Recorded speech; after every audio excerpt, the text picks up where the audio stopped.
Recién, en el bloque anterior, Hernán Hipólito Cornejo, ex gobernador de la provincia del periodo 87-91, estos 40 años de democracia, nos contó la crisis económica que tuvo que enfrentar su gobierno y cómo la enfrentó desde el punto de vista legal y desde el punto de vista político y crediticio. Pero también tuvo una crisis política, una crisis de poder con quien era presidente del Partido Justicialista, Roberto Romero, y que terminó con una crisis en el Senado, en la Cámara de Diputados, haciéndolo que él vicegobernador de Hernán Cornejo. Hernán, ¿cómo se fue gestando esa crisis política de poder con el exgobernador Romero? Bueno, vamos por partes, digamos. Efectivamente, con Romero empiezan las diferencias a partir de la puesta en conocimiento de la ciudadanía de la situación real de la provincia y la sanción de la ley de emergencia económica. Ahí empiezan los primeros roces, y en esto quiero aclarar, no con Roberto Romero, sino fundamentalmente con los colaterales, los seguidores, que son más papistas que el Papa, ¿ves? La composición de la Cámara de Diputados estaban los radicales, los renovadores y los justicialistas. El justicialismo, yo tenía una parte y Romero tenía la otra, digamos, en esto que fue una pelea interna que se agudizó mucho, inclusive llegó hasta pedirme el juicio político. A mí me hicieron juicio político. La Cámara de Diputados me pidió el juicio político, la Cámara de Senadores es la que hace de juez. Yo, bueno, me presenté, en ese momento quisieron retirar el pedido de juicio político, le digo, no, ya lo han pedido, hagamos el juicio, porque lo que están pidiendo no... Bueno, por supuesto salió el juicio político, salí libre de culpa y cargo por unanimidad, ¿no? Pero sí, fue una crisis muy difícil de conducir, porque sobre todo la situación económica que vivía la provincia, imagínese, como yo le comentaba en el bloque anterior, 20, 30, 40% de inflación mensual. Usted le aumentaba el salario a los médicos, a los de salud, y bueno, y quedaban desactualizados la policía, le aumentaba la policía, quedaba desactualizado los de gobierno, y así sucesivamente, digamos. Prácticamente había que poner agentes de tránsito para que no se choquen las manifestaciones. Era una situación caótica que vivíamos nosotros y vivían las provincias vecinas. Tal es así que un hecho que exterioriza realmente la situación que vivimos esos 4 años es de que de los 23 gobernadores, 8 no terminaron el mandato, o sea, el 33% no terminó su gobierno, consecuencia de la crisis. Pero bueno, nosotros, lo que había que además hacer era una reorganización total de la provincia, porque al haber incorporado todos los cesanteados en el 24 de marzo del 76 al gobierno, más los nombramientos que se hicieron, hizo que se sobredimensionara la planta de personal de la administración pública. ¿Era sobre, la interna era sobre sus decisiones políticas o se quería llevar al gobierno a las decisiones de Romero? No, es decir, Romero era un hombre hecho a sí mismo, como se llama, una persona muy inteligente, muy sagaz, rápido, muy agradable en la conversación, y estaba acostumbrado a ser el jefe. Digamos, esa es la realidad, él estaba acostumbrado a mandar. Tanto es así que la primera reunión que yo tengo cuando le digo que no para la candidato a gobernación, el cuestionamiento que le hago es ese. Yo vamos a tener problemas, Roberto, le digo, porque vos tenés una modo de ser que yo no lo voy a admitir, digamos, vos sabés que también me gusta ser independiente. No, yo voy a ser candidato a diputado nacional, me voy a Buenos Aires, me alquilo una casa, me quedo allá, me dijo. Pero bueno,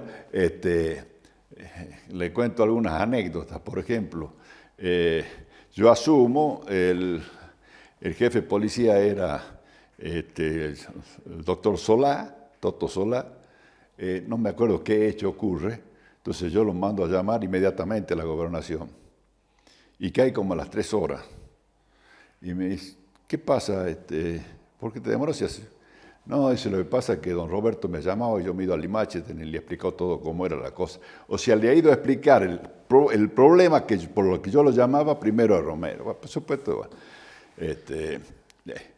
le pedí la renuncia, eso generaba ya, empezaba a generar esos tipos de roces. O, por ejemplo, Romero hablaba, yo lo llamaba al director de vialidad, manda 2 máquinas para tal lado, es decir, y lo hacía de buena fe, porque yo inclusive se lo dije 2 o 3 veces y me lo reconocía que no lo iba a hacer más, pero estaba en su naturaleza. Realmente fue muy difícil conducirnos juntos, porque no nos pudimos llegar a entender. ¿Cómo sostiene su poder frente a esta presión usted y logra terminar la gobernación, logra hacer elecciones, que el voto democrático vaya al otro gobernador, cuando alrededor suyo las provincias se caían? No, fue muy difícil. Alguna vez incluso me llegaron a publicar, no sé si en los semanarios o en el diario, de que ya se intervenía la provincia, esa versión venía cada rato. No, fue realmente complicado, pero bueno, había que... ¿Quiénes fueron sus aliados en ese momento? Dentro los senadores prácticamente todos. Pedro de los Ríos, que es una muy buena persona, ¿no es cierto? Él tuvo algunos problemas conmigo, pero nos entendíamos, a la larga nos terminábamos entendiendo. Pero después se le complicó más el tema dentro del Senado, ¿no es cierto? En realidad lo que lo sacan a Pedro de los Ríos es el Senado, fundamentalmente. El Senado era prácticamente en su totalidad apoyaba al gobierno. Sí. Y después, bueno, en diputados había algunos sacrificados. ¿Contó con alguna alianza dentro de la Cámara con los opositores? ¿Se sentaba a conversar usted o sus agentes políticos con la oposición? Sí, conversamos, pero era muy difícil ponerse de acuerdo. Muy difícil. Éramos muy castigados. No teníamos insumos para los hospitales, teníamos problemas con las escuelas. Es decir, lo que nosotros logramos hacer en la provincia es encauzarla nuevamente, porque dejamos un 30% de la deuda que habíamos recibido, no porque no quisimos tomar más crédito, sino porque nadie nos prestaba, digamos, estaba prácticamente quebrada. O sea que bajamos la deuda a un 30% de la original, bajamos en la planta de personal, organizamos la administración pública y recién en marzo del 91 se puede decir de que nosotros pudimos gobernar como corresponde, o sea, con previsión, qué es lo que iba a pasar al conocer, al no haber inflación, digamos, se puso inflación 0, dólar 1 a 1 con el peso, realmente cambió radicalmente la situación. Hasta entonces uno no sabía si la plata que le entraba le alcanzaba, le faltaba, le sobraba. Bueno, después de sacudirse de toda esta crisis económica, política, tuvo la intención de nombrar su sucesor porque Romero quería volver y usted no podía hacer porque la Constitución le impedía. ¿Cómo fue ese momento de definir el próximo candidato del oficialismo? Porque usted era gobierno. Bueno, yo he tenido muchas peleas con Romero. Los últimos meses habían sido muy duros, contestatario, él decía una cosa, yo decía otra. Entonces nos reunimos y yo incluso le dije, mira, yo creo que vos no podés ser candidato a gobernador, estás muy desgastado. Y no por vos, sino porque yo te he desgastado, así como vos me has desgastado a mí, esta pelea nos desgastó a los dos. Lo pongamos a Juan Carlos de candidato a gobernador. Y no quiso él. Para mí el candidato en ese momento era Juan Carlos Romero y con él podríamos haber ganado la elección. Ya era senador, ¿no? Era senador. Juan Carlos es senador del año 86. Un sector del peronismo dice que usted le entregó el gobierno a Ulloa. Es una barbaridad. Es una barbaridad.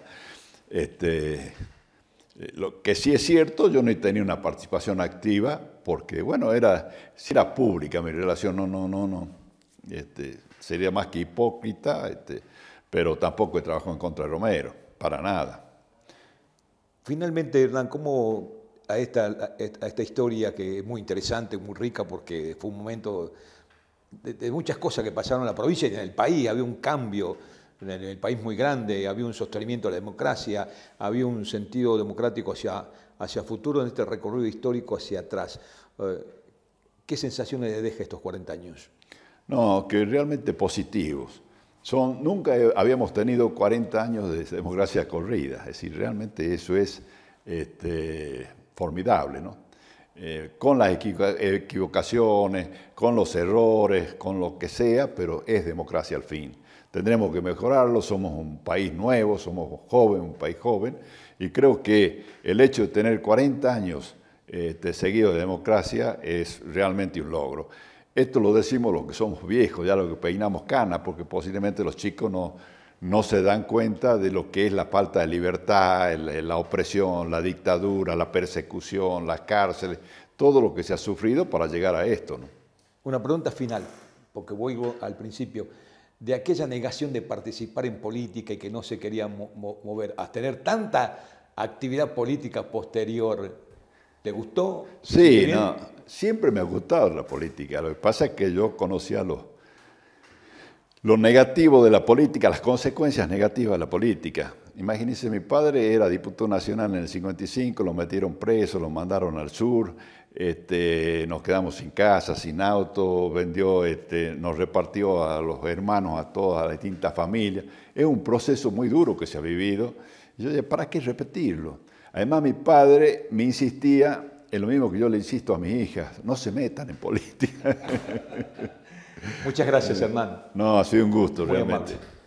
Señoras y señores, nos reencontramos. 40 años de democracia, testimonios reales de dirigentes políticos, periodistas, exgobernadores como este caso, contando su propia historia de estos 40 años. Gracias.